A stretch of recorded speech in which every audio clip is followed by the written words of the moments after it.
Hello gamers, this is Captain Clash and it's time for another Monster Super League tier list. This one came out November the 25th. Here we go, Monster Super League tier list. This one here is a little bit easier than the last one because the last one we had the tabs for Dungeon, the PvP, and Dragon. This one has it all out right in front of us, so it's easy to compare without having to switch around different tabs. And as always with any tier list in any game, you have to really play around and figure out what works best for you, because this is some players' interpretation of what they think the best Astromon are, but you might have some different opinions, and that's fine because nothing's set in stone. This is mainly for newer players or some people that haven't played very long. So if you've been playing a long time and you have a lot of really good Astromon and you have really good gems and you've completed a lot of the different things in this game, this probably isn't going to be for you. But for the new players, this will help point them in the right direction.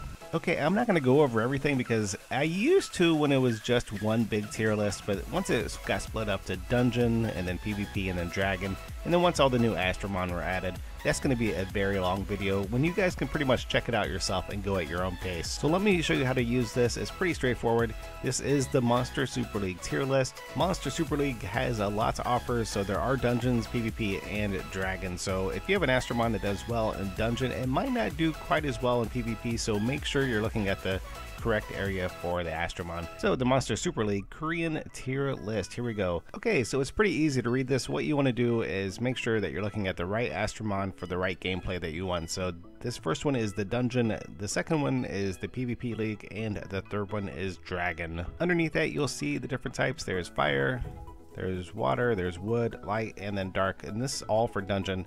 And then PvP has its own section as well, so there's fire, water, wood, light, and dark. And the Dragon also has its own section: fire, water, wood, light, and dark. On the left hand side you will see the different star Astromon. So first we have 2-star Astromon, then we have 3-star Astromon, coming down to 4-star Astromon, then finishing off with the 5 stars at the bottom. For example, if you have a Katyn, which is the second one here, and it's a wood, you'll be able to line it up, and this is the wood one for Dungeon, this is the wood one for PvP, and then this is the wood one for Dragon.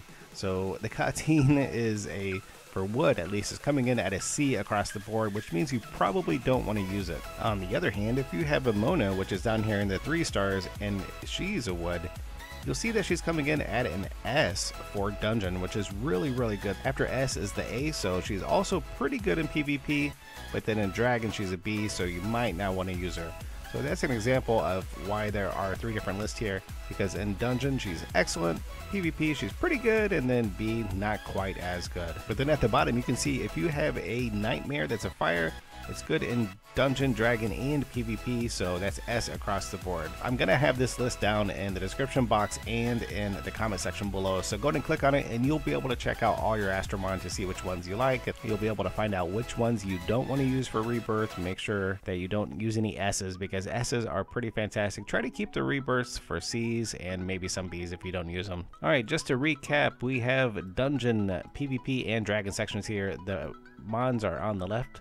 You can scroll up and down because this list is getting pretty big. Okay, and once again, S is the best, so if you see an S, that's really good.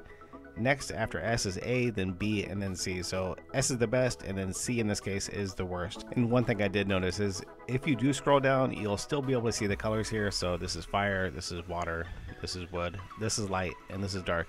Because up above it'll be listed with the names, but then down below you'll just go by the colors. So fire, this is water, this is wood, that's light, come up here, that's dark. So make sure you're looking at the right Astromon for the right element.